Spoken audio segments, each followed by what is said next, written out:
All right, I want to go over the airlight questions for the three articles that we read and analyzed in Springboard. And remember that we did make note that one of the page numbers were left out. So make sure that you added that, as that is important to realize that one of the questions came from the article on pages 90 to 91. All right, so let's go ahead. Before you worked on these questions, we went through every single question and we talked about what the question was asking. And so I have a picture, a screenshot here showing you the things that we highlighted. We talked about maybe some words that you might not know, and we wrote down a more simple word next to it. So you'll still see all of those markings on here, but then I will show you a more detailed written response for an answer. So number one was asking you to select two sentences from the article, Facts About Marketing to Children, that support the argument that marketing to children would be regulated, should be regulated because it is harmful. So we had discussed that we were looking for two answers that would support that children need to be watched carefully and limited, maybe even could be regulated because it's harmful. So the answer, as we discuss, or as we are going to discuss each of these, you're going to see, hopefully, my thought process here as I was making the answer key. And I knew that the third one down right here, I see how this could be tempting for people. In fact, look at me. Do you see the check mark that I erased? It was even tempting for me. One, it's a long answer.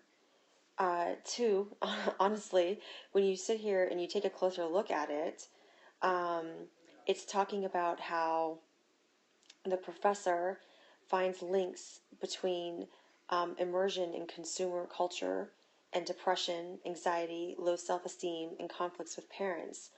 Well, discovering a connection isn't what is actually causing harm. I mean, hey, good job to the professor, right? We'll give this professor a pat on the back and tell her she did an amazing job with finding a connection. But her studying this and her finding a connection, you guys, that isn't what's harming the kids. And we have to remember what we're being asked here. So that is why you need to cross this one out. Okay. The last one, by the mid-1990s, direct marketing promotions accounted for 80% of marketing dollars.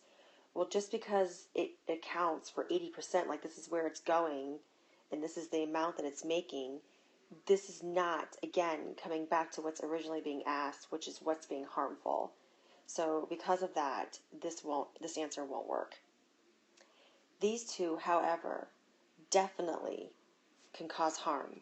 The explosion of junk food ads and the pouring rights of soda companies in schools, both of those can cause health harm, that can be harmful to your health. So that, for those reasons, the first two answers need to be what you have on your paper. All right, when we look at number two, we discussed that the APA, according to them, children under the age of 8 should not be subjected to advertising which is aimed at them. We talked about how what that means is, kids should not be subjected. They should not be even introduced to all of these different advertisements. They shouldn't be around it. They shouldn't even have to deal with it. Shame on the marketers who are reaching out to children, 10 and younger. They have no business doing that. It's not fair. So we have to choose. Answers. It says why not, right here. Choose as many answers that will apply. If we take a look at these more closely, and I found these answers on page 94 in case you wanted to make reference.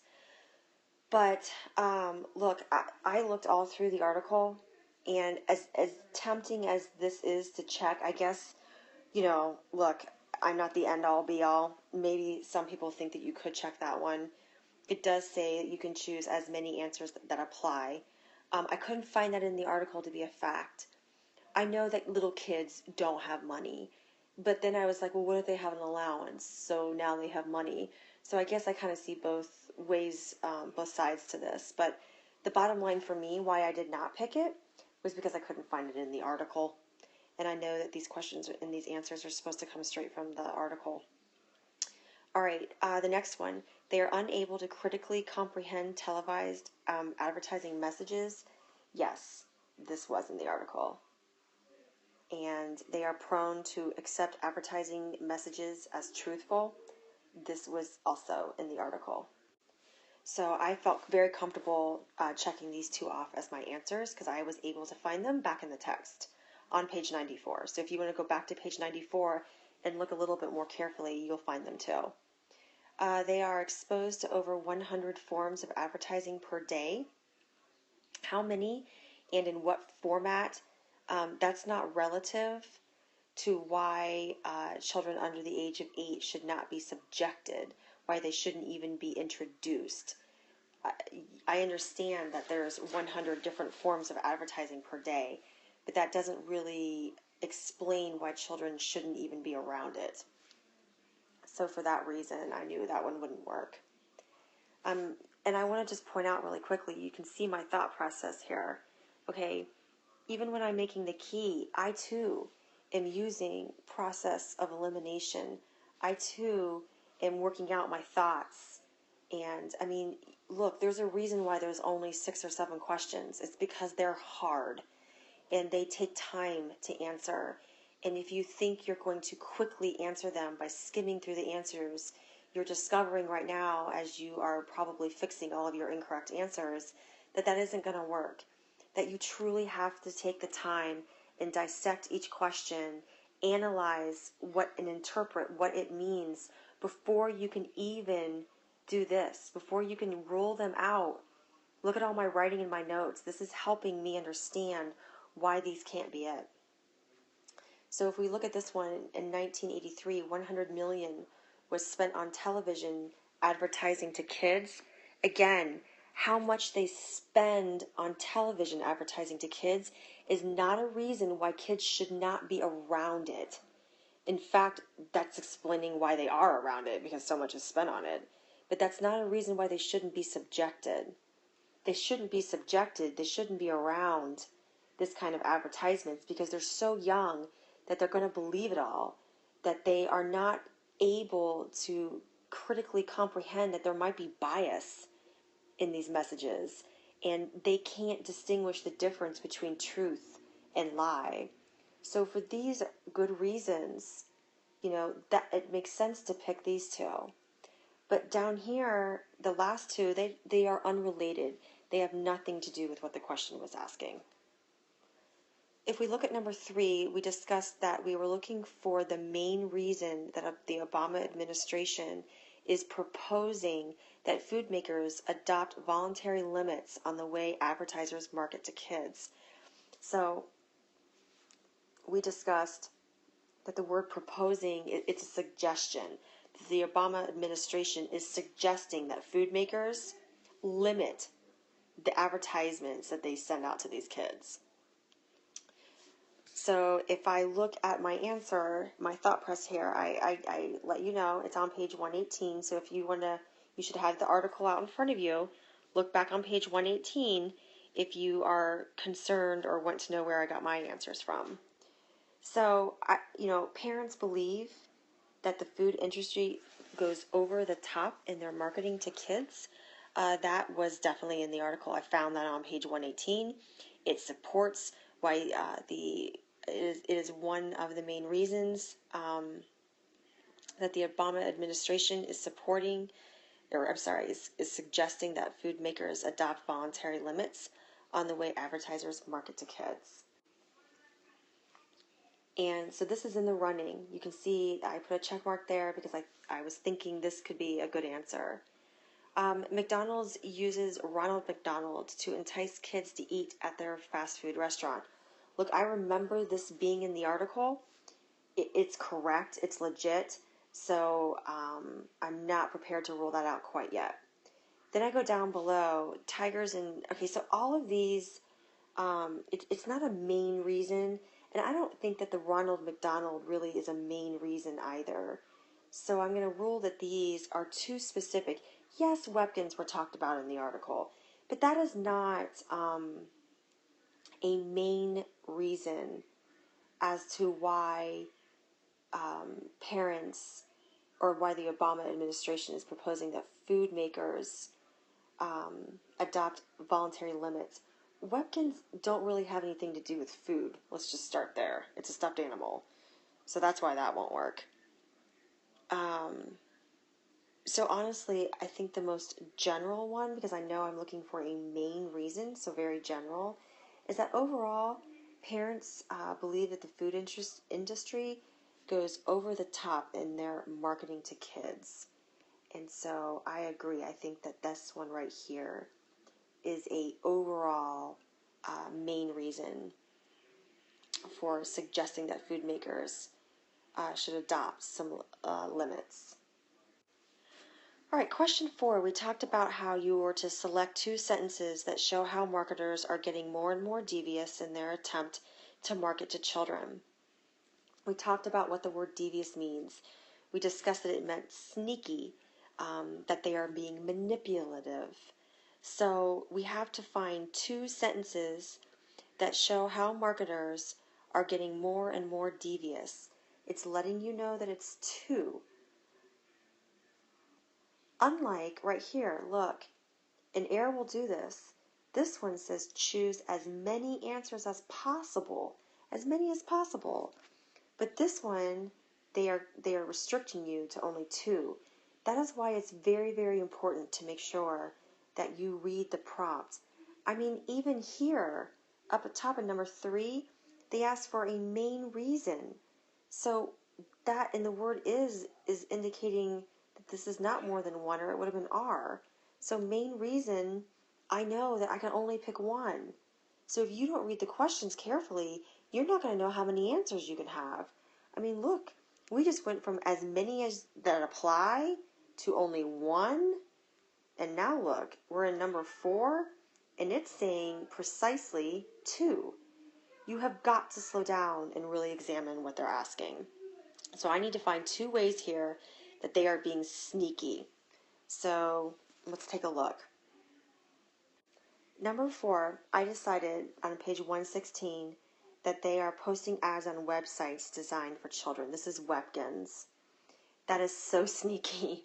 So that is in my running for a correct answer. It's there was a testimonial of a mother talking about how her child was on Webkinz on page 118, and also it brings up that they are attacking children in Webkinz online on page 116. So I found this to be supported by the text in 2 different places. The next answer says that they are placing ads on the front of cereal boxes. Okay, that's kind of a thing of the past.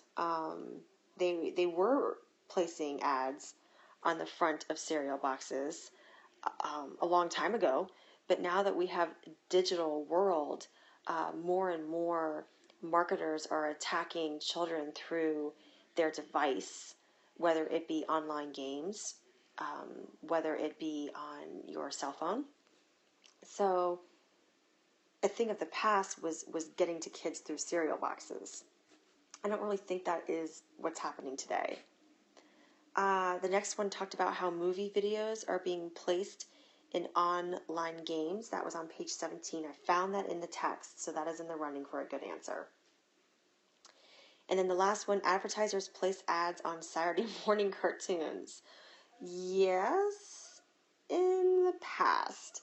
So that's why I don't really feel like that one is a good one. Let me stay with the same color here. So anyways, so I ruled that one out. So the 2 in red are your best answers for number 4. All right, let's talk about number 5. Why are companies trying to get their brands and logos into daycare centers? Oh, here it is. Look how exact that is. Select only 2 answers. So I'm really going to have to go through the process of elimination here and get rid of 2 that will not work and keep 2. And remember, I'm trying to figure out why companies are trying to get their brands and logos into daycare centers. I mean, we are talking like preschoolers here, so young. All right, so babies as young as 6 years old can form mental images of logos and mascots, and this answer was found on page 120. It's in the article, it's in the text, so this is in the running for me to use as one of my two. The next answer talks about how brand loyalties can be established as early as 2 years old. This was in the article. It was on page 120, so it too is in the running for my number 2 answer. Can I just stop right now? I mean, I have 2 answers. I found them in the text. I'm done. I wouldn't do that. I wouldn't get into that habit of doing that. What if you go down here and you read the last response, which, sorry, it's on your next page, or you read this one and it has potential, and then you realize that one down here has more potential than the one that you thought originally was going to be the best answer. It's okay to change your mind if you're reading these carefully. So, yes, I say that my first 2 are so far, I want to pick those for my 2 answers. But I must go and read and rule out the others before I am sure. So let's take a look at the third. Children can go home and tell their parents about the logos and mascots at their school. This was not in the article. I looked all over for it and I couldn't find it. So to me, that is a good reason maybe to not use it. A chief marketing executive states our motto is think like a mom, see like a child. Okay, there it is. Oops, sorry. See like a kid. All right. So this was for American Eagle, and American Eagle isn't going to be in daycares because the clothes are not the size of daycare children. So it is not a reason for daycares. So it's unrelated. It doesn't work. So I knew I could cross that one out. Okay, so I am left. I went and I confirmed it and I got it checked. And so now I know it's okay for me to use my first 2 answers that I wanted to begin with. All right, last one. Select 2 sentences. Okay, so here we go, very precise. Select only 2 sentences that prove that kids have a tremendous influence on their parents' purchase. Okay, so I've got to pick 2 reasons why kids really can convince their parents to buy something. Well, in the 2012, and by the way, this question is in the article that was not listed in your directions. This answer comes from that article on pages 90 to 91. All right. So in 2012, the Harris Youth Pulse Study was conducted online among 5,077 U.S. youth ages 80 to 24 in August of 2011. Okay, I decided that I was going to probably rule this one out. So as you can see, I have my thought process going on here. I put a little X next to it. I said that it was a study. Who participated in the survey doesn't really influence parents. So I'm surprised maybe some parents didn't even know the study even existed. This is not going to be a reason why they go out and do or do not buy a cell phone for their child. It will not influence them. They probably don't even know the study was ever done. So that's why I crossed it out. The second possible answer, 7 in 10 teens have cell phones, and about 30% have a smartphone just in general. That was on page 90. It's in the article. So for that reason, I'm thinking, wow, these teens are really influencing their parents to get them a phone. And we have some numbers to prove it, don't we? It's working. These parents are listening to their kids and giving in to their kids and getting them a cell phone at an early age. I also thought that the third one would work. When it comes to a smartphone or a cell phone, 34% say they influenced that purchase decision. I mean, this just straight up says they've done it. And I confirm so because I found it on page 90. So I know this came from the text. So that going back into the text, making sure it was there. Okay, I did that with both of these. And therefore, I feel like they're worthy of my two possible choices. But can I stop right now? Tell me, and silently, obviously you can't tell me, but silently answer to yourself, why can you not stop right now? You cannot stop right now. You must go and make sure you can rule this one out. When looking at all types of media, on the average, tweens spend 8.4 hours engaged versus teens who spend 12.6 hours engaged. Look, guys, I don't care how many hours you spend on your media. This is not what is convincing parents to go out and buy something. How long you spend has nothing to do, how much time you spend has nothing to do with your tremendous influence on your parents to get them to buy what you want. So for that reason, I'm able to cross off that one. So it's very clear what the two answers should be.